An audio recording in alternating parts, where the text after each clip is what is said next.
ಈ ಬಾರಿಯ ವಿಶ್ವವಿಖ್ಯಾತ ಮೈಸೂರು ದಸರಾ ಮಹೋತ್ಸವದ ಪ್ರಮುಖ ಘಟ್ಟವಾಗಿರುವಂತಹ ವಿಜಯದಶಮಿ ಜಂಬೂ ಸವಾರಿ ಮೆರವಣಿಗೆಗೆ ಕೇವಲ 1 ತಿಂಗಳು ಬಾಕಿ ಇರುವಂತೆ ಇಂದಿನಿಂದ ಮೈಸೂರು ನಗರ ಸಶಸ್ತ್ರ ಮೀಸಲು ಪಡೆಯ ಪೊಲೀಸರು ಫಿರಂಗಿ ತಾಲೀಮನ್ನು ಆರಂಭಿಸ್ತಾ ಇದ್ದಾರೆ. ಈ ಕುರಿತು ಮೈಸೂರು ನಗರ ಸಶಸ್ತ್ರ ಮೀಸಲು ಪಡೆಯ ACP ಆಗಿರುವಂಥ ಸತೀಶ್ ಅವರು ನಮ್ಮ ಜೊತೆ ಇದ್ದಾರೆ. ಅವರಿಗೆ ಮಾಹಿತಿಯನ್ನು ನೀಡ್ತಾ ಹೋಗ್ತಾರೆ. ಸರ್, ಮೊಟ್ಟ ಮೊದಲನೇದಾಗಿ ಈಗ ಫಿರಂಗಿ ತಾಲೀಮು ಯಾವಾಗಿಂದ ಆರಂಭ ಆಗ್ತಾ ಇದೆ? ಇವತ್ತು ಸಂಪ್ರದಾಯವಾಗಿ ಪೂಜೆಯನ್ನು ಮಾಡಿದ್ದೀವಿ. ಸೊ ಪೂಜೆ ಆದಮೇಲೆ ನಾಳೆಯಿಂದನೇ ನಾವು ಪ್ರತಿದಿನ 3 ರಿಂದ 4 ಬಾರಿ ಡ್ರೈವ್ ಪ್ರಾಕ್ಟೀಸ್ ಅಂತೇಳಿ ಕರಿತೀವಿ. ಸೊ ಆ ಒಂದು ಪ್ರಾಕ್ಟೀಸನ್ನು ಮಾಡ್ತೀವಿ.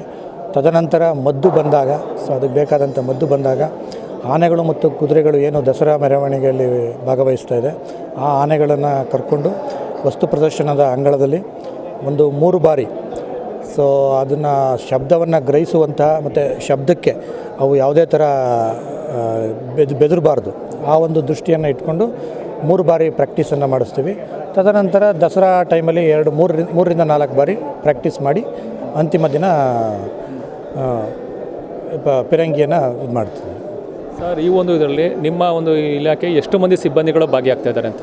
ಸೊ ನಾವು ಒಟ್ಟು 32 ಜನ ಅಧಿಕಾರಿ ಮತ್ತು ಸಿಬ್ಬಂದಿಗಳು ಈ ಒಂದು ಫಿರಂಗಿ ತಾಲೀಮಿನಲ್ಲಿ ಭಾಗವಹಿಸಿದ್ವಿ. ಇವರೆಲ್ಲ ಅನುಭವಿಗಳು. ಸೊ ಅನುಭವಿಗಳ ಜೊತೆಗೆ ನಾವು ಪ್ರತಿ ವರ್ಷ 3 ರಿಂದ 4 ಜನ ಹೊಸ ಹುಡುಗರನ್ನ ತೊಗೊಂಡು ಅವ್ರಿಗೂ ಸಹ ಇದರ ಪ್ರಾಕ್ಟೀಸನ್ನು ಕೊಡಿಸ್ತಾ ಇದ್ದೀವಿ. ಸೊ ಇಲ್ಲಿರ್ತಕ್ಕಂಥ ಸಿಬ್ಬಂದಿಗಳೆಲ್ಲ ಹೆಚ್ಚಿನ ಅನುಭವ ಇರೋದ್ರಿಂದ ಸೊ ನಮಗೆ 1 ತಿಂಗಳಷ್ಟೇ ಇದಕ್ಕೆ ಡ್ರೈವ್ ಪ್ರಾಕ್ಟೀಸ್ಗೆ ಸಾಕಾಗುತ್ತೆ. ಸರ್, ಇದೊಂದು ಚಾಲೆಂಜಿಂಗ್ ಕೆಲಸ. ಯಾವ ಥರ ಪ್ರಿಕಾಷನರಿ ಎಲ್ಲ ತಗೋತಾ ಇದ್ದೀರಿ? ಸೊ ಇದು ತುಂಬ ಚಾಲೆಂಜಿಂಗು. ಯಾಕೆಂದರೆ ಕ್ಷಣಾರ್ಧದಲ್ಲಿ ಅವಘಡಗಳು ನಡಿಬೋದು. ಬಟ್ ನಾವು ಈ ಬಾರಿ ಏನು ಮಾಡಿದ್ದೀವಿ ಅಂದರೆ ಅವ್ರಿಗೆ ಹೆಚ್ಚಿನ ಡ್ರೈವ್ ಪ್ರಾಕ್ಟೀಸನ್ನು ಕೊಡಿಸ್ತೀವಿ. ಜೊತೆಗೆ ಯಾರು ತುಂಬ ಮೇನ್ ಸ್ಟ್ರೀಮಲ್ಲಿ ಕೆಲಸ ಮಾಡ್ತಾಯಿದ್ದಾರೆ ಅವ್ರಿಗೆಲ್ಲ ಹೊಸದಾಗಿ ಫೈರ್ ಜಾಕೆಟನ್ನು ಮಾನ್ಯ ಪೊಲೀಸ್ ಆಯುಕ್ತರು ಮೈಸೂರು ನಗರರವರು ಒದಗಿಸ್ಕೊಟ್ಟಿದ್ದಾರೆ. ಸೊ ನಮ್ಮ ಹತ್ರನೂ ಒಂದು 6 ಜಾಕೆಟು ಹಿಂದೆ ಇತ್ತು. ಸೊ ಒಟ್ಟು 21 ಜನ ಮೇನ್ ಸ್ಟ್ರೀಮಲ್ಲಿ ಕೆಲಸ ಮಾಡೋವಂಥವ್ರು. ಅವ್ರಿಗೆಲ್ಲ 20 ಜನ, ಸುಮಾರು 15 ಜನಕ್ಕೆ ನಾವು ಫೈರ್ ಜಾಕೆಟನ್ನು ಈ ಬಾರಿ ಒದಗಿಸ್ಕೊಡ್ತಾ ಇದ್ದೀವಿ. ಸರ್, ಮೊದಲೆಲ್ಲ ಅರಮನೆಯ ಒಂದು ಸೈನಿಕರು ಇದು ಮಾಡ್ತಿದ್ರು, CAR ಮಾಡ್ಕೊಂಡು ಬರ್ತಿದೆ, ಅದ್ರ ಬಗ್ಗೆ ಏನು ಹೇಳ್ತೀರಿ? ಸೊ ಅಂದರೆ ಮೊದಲೆಲ್ಲ ಅರಮನೆ ಯಾವುದು ಸೈನಿಕರು ಇದನ್ನು ಮಾಡ್ತಾಯಿದ್ರು. ತದನಂತರ ಇದನ್ನು ನಮ್ಮ ಪೊಲೀಸ್ ವಿಭಾಗಕ್ಕೆ ಈ ಜವಾಬ್ದಾರಿಯನ್ನು ವಹಿಸ್ಕೊಟ್ಟಿದ್ದಾರೆ.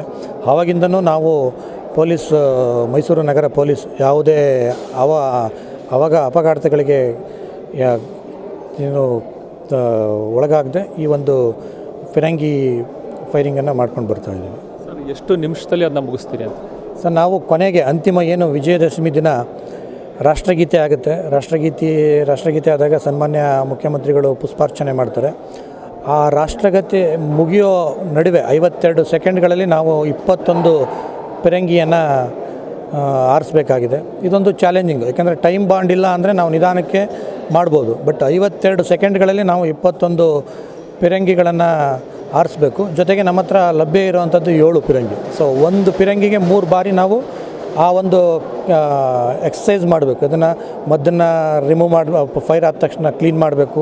ಕ್ಲೀನ್ ಮಾಡಿದ್ಮೇಲೆ ಹೊಸ ಮದ್ದನ್ನು ಅದಕ್ಕೆ ತುಂಬಬೇಕು ಮತ್ತು ಅದನ್ನು ಫೈರ್ ಮಾಡಬೇಕು. ಸೊ ಹಾಗಾಗಿ ಕೊನೆಯ ದಿನ ನಾವು ಎಷ್ಟೇ ಡ್ರೈವ್ ಪ್ರಾಕ್ಟೀಸ್ ಮಾಡಿದ್ರೂ ಅದು ಕಡಿಮೆನೇ. ಸೊ ಹಾಗಾಗಿ ನಾನು ಈ ಬಾರಿ ನಮ್ಮ ಮಾನ್ಯ ಆಯುಕ್ತರ ಸೂಚನೆ ಮೇರೆಗೆ ಹೆಚ್ಚೆಚ್ಚು ಡ್ರೈವ್ ಪ್ರಾಕ್ಟೀಸ್ ಮಾಡಿಸಿ ಅಂತ ಹೇಳಿದ್ದಾರೆ. ಸೊ ಅದೇ ಥರ ನಾಳೆಯಿಂದನೇ ನಾವು ಡ್ರೈವ್ ಪ್ರಾಕ್ಟೀಸ್ ಮಾಡಿಸ್ತಾ ಇದ್ದೀವಿ. ಧನ್ಯವಾದಗಳು ಸರ್.